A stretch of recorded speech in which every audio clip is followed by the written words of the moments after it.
So right now we are going to sew the bone for the center. As you can see, I've already added all the bones to every side. The same thing I did on the other side is what I did on the left and right as well. So for this particular one, I am first going to determine where I want my V neckline to stop. Right, I'm going to determine where I want it to stop, where I marked chalk, which is on my under bust. If you want it to extend all the way to your waist, then you are going to measure all the way down to your waist. But for me, I want it to stop on my under bust. You can also decide that you want it higher than on your under bust. It depends on how wide and how deep you want your neckline to be. You want the neckline to plunge in. So right now I did cut out two bones that I've already closed, and then I'm just placing it to see what I have. So while you are placing your bone, you are going to be cross-checking the space that you want at the center, because the amount of space that you want at the center is also going to be a factor on how wide it's going to be when you are done sewing it.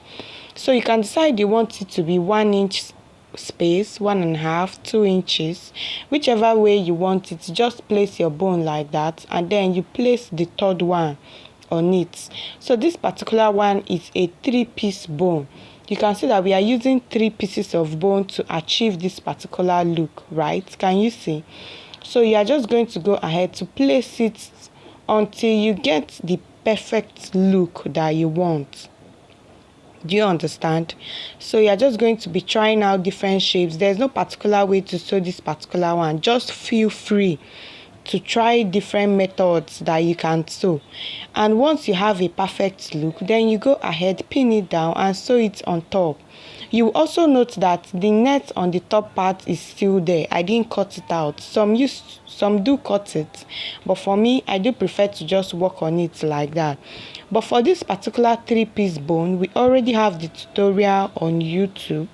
So I just said, let me give you another method of sewing this instead of doing just exactly the same thing that we have already done on YouTube. But even if you want to do this 3-piece bone, all you have to do is just watch the illusion corset on our YouTube channel, and then you will see. So for this particular one, we are going to do the 2-piece bone technique for the plungy neckline. So this is just how I'm going to place my bone, right? Can you see? And then you are going to watch to see all the places that I am going to be trimming out as well. So you place the small one first, right? Then you determine where it is, and then you now place the long one. So I'll leave you to watch that.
So right now I am sewing the longer bond strip on top. I think at this point I pushed it a little bit on the other side, but if you are sewing your own, just make sure everything is going well. So you can see that I only used the long and the short bone to achieve this particular look. If you want to do the 3-piece one that we have already done, you can just check that one on YouTube. And once you do this, there's no way your cup is not going to stand well, and there's no way your V neckline is not going to be strong. So just take your time and do what you're supposed to do. Take your time and be patient and sew down everything very well. You can see the way I am doing my own.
So after I was done, this is what I had, and you can see how that looks. Also remember that you are sewing on the edge of the bones. So I hope you did understand that perfectly well. So let's move on to the next thing.